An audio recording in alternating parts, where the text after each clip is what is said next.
Oui, Alain de Wassège, donc ça fait bientôt 25 ans que la galerie... Passé, je suis à presque 27 maintenant. Oui. 27 ans. 27 ans, j'ai commencé en mai 88. Oui. Et qu'est-ce que ça fait après 27 ans d'activité sur Bruxelles? Donc la galerie sans titre. Oui, elle s'appelait La Papeterie d'abord, mais elle a changé de nom, mais elle est toujours restée ici dans le même lieu. Et vous avez toujours la flamme? Et toujours la flamme. Mais de plus en plus amateur et collectionneur, plutôt que galeriste. Ouais. Et ce qui vous intéresse principalement dans l'art, c'est les artistes qui traficotent les mots. Les mots et les images. Les images, voilà. Je suis dans un des axes, mais pas unique, mais l'axe principal de travail de la galerie, c'est les rapports mots-images, humour, dérision, la mise à distance, voilà, tout ce rapport complexe là. Venons-en à Jacques Lennep, Oui. vous présentez la dernière exposition ici. Qu'est-ce qui est représentatif chez Lennep? Qu'est-ce qui fait sa spécificité en tant qu'artiste? Alors, moi, ce qui est bien et ce qui fait le long de son parcours, il a commencé moitié des années 70 quand on parlait de la mort de la peinture. Il a barbouillé ses tableaux de noir, comme dans ce grand triptyque ici qui date de 75-76. Les années 70 aussi. Les années 70. Et pour lui, c'était une des questions, comment, quand lui peint, comment continuer à faire de la peinture alors que le milieu de l'art disait que c'était la mort de la peinture. Et donc il a développé ça, puis alors il y a eu des peintures polychromes sur fond noir, puis il est arrivé au tableau noir en couleur, et la dernière série, c'est assez plus austère, plus minimaliste, c'est le blanc sur fond noir, le blanc, le gris sur fond noir, avec chaque fois le texte, la désignation, le commentaire de l'image, sa mise à distance, son humour aussi. On va faire le tour. Oui. Et donc là, ce sont les élus, donc Chaplin, Freud, Maëlyn. Donc il travaille sur des icônes et à partir de photos anciennes récupérées, mais qui sont aussi des photos de son quotidien. Il y a des photos de voyage, il y a des photos d'endroits qu'il aime bien, il y a de l'autoportrait, il y a beaucoup d'objets qu'il a utilisés dans son œuvre à plusieurs reprises, parce qu'il travaille toujours. Un des axes de son boulot est de dire l'art raconte des histoires, et là-dedans il y a trois axes. Il y a l'art raconte des histoires de l'art raconte des histoires du banal et du quotidien, et l'art raconte des histoires du monde.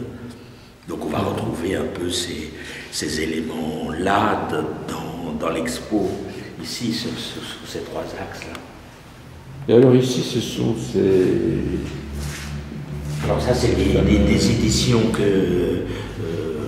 limitées que j'ai faites à partir de ces 2195 devoirs quotidiens. Pendant 6 ans, il a fait un A4, texte, dessin, des tapuscrits, comme on dit, des bouts de collage. Et il en faisait un par jour. Il y en a 2195 au total. Et j'en ai édité 2 séries. Une qui concerne où il y a la carte de la Belgique, et l'autre, digression sur l'art, où il y a des réflexions sur l'art.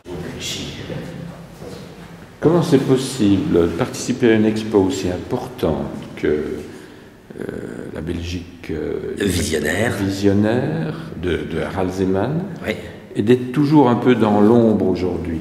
Qu'est-ce qui se passe exactement? Comment ça fonctionne finalement? Mais ça ne fonctionne pas. Donc vous êtes installé à Bruxelles depuis 25 ans, et d'où vient que la mayonnaise ne prend pas pour des artistes francophones? Alors, elle ne prend pas parce qu'il n'y a pas de fric, Ouais. parce que les responsables des plus grosses institutions ne font pas leur travail auprès des artistes d'ici. Et voilà. C'est une question de relais? C'est une question certainement de relais, de véritable promo, oui bien sûr, et d'insertion dans le circuit de l'art, et tout le travail que moi je fais très très mal, de faire les liens avec les gens friqués qui font l'opinion, parce que si on passe pas par les grosses collections, et donc, on n'existe plus maintenant, et hélas le marché fonctionne comme ça. Donc si on n'a pas ces réseaux-là, et si on ne les entretient pas, ces réseaux-là, on ne les invite pas, qu'on ne se fait pas inviter, etc. Ouais. Et si les artistes ne le font pas de leur côté.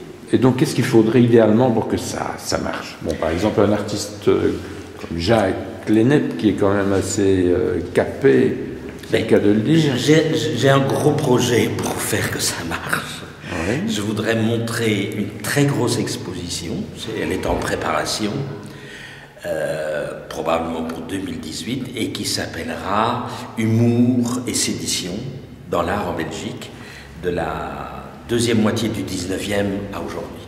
Montrer qu'il y a un continuum, si tu veux, entre de Rob Sansor jusqu'aux jeunes générations, avec des choses qu'on connaît moins, l'Arzouance, les agathopèdes, enfin des choses plus qu'on ne connaît plus aujourd'hui. Il y a une spécificité, mais qui apportent un regard sur un des axes. On peut dire que, en gros, en Belgique, il y a deux trucs. Il y a le rapport au réalisme et au social, qui est une dimension, et puis il y a un rapport à l'humour, à la dissidence, à la mise en question des valeurs, des normes et des pouvoirs. C'est un peu... Et cette expo, vous rêvez de la faire où? Je rêve de la faire, c'est encore secret, mais c'est en préparation. Je ne peux pas encore confirmer, mais j'attends. J'ai une part des confirmations. Et je voudrais la diffuser un peu sur Pulse, mais ça ne démarrerait pas en Belgique. Ouais. Et avoir ça, et avoir une publication va à un moment donné, pas sur un artiste, mais sur un ensemble, montrer ce qui fonde un esprit, quoi. On n'en a pas encore suffisamment parlé, quand même, de cet esprit. Mais si, on en a beaucoup parlé, mais insuffisamment pour que ce soit reconnu dans le milieu. Et le problème aussi du milieu, c'est qu'il n'aime pas rire avec l'art. Et donc il y a un rapport qui est plus difficile sur justement cette discordance, ce truc qui travaille et qui casse et qui en même temps est de l'humour et qui fait que ça peut ne pas être sérieux. Un artiste comme Jacques Lizen, par exemple, s'intégrerait... C'est le même type de problème-là. Et il serait dans cette expo-là aussi. Il serait dans cette expo. Jacques Charlier, Lizen, oui. Paul Pierrat. Paul Pierrat aussi, tout ça c'est des incontournables. Et malgré tout, ces artistes sont toujours au point mort. Toujours au point mort, tous. C'est bizarre. Même si un travail plus systématique a été fait avec les aides, mais il y a beaucoup qui a été fait, il y a des publications, donc, surtout ces gens-là, que ce soit Baudequin à Liège ou moi ici, on a beaucoup travaillé, quoi, on a produit. Et donc, pour que les collectionneurs s'intéressent à ces artistes... Il faut une légitimité internationale. Voilà. Et accréditer... C'est peut-être le français qui freine. La langue française, aujourd'hui la langue internationale, c'est l'anglais. C'est l'anglais, oui. Et ici, c'est un rapport à la langue. C'est un rapport à la langue. Oui. Et les Français ne rient pas trop avec l'art, encore moins que nous autres. Donc...